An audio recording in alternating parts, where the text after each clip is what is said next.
खंड के पोखरवा जलवा उमड़त जाय जलवा उमड़त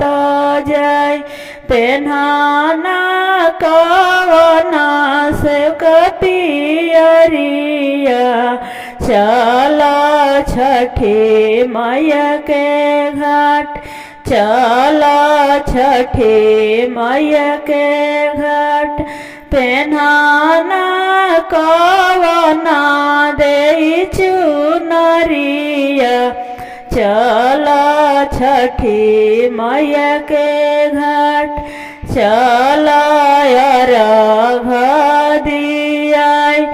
नहीं देखो गंगा रे जमुनावा नाही छठी मैया के घाट नहीं देखो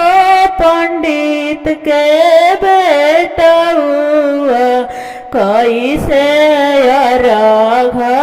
दियाय कैसे अर्घ दियाय पूर्व बहे गंगा रे जमुनावा पश्चिम छठी मैया के घाट पश्चिम छठी मैया के घाट खड़ा बाणे पंडित के बेटउआ चल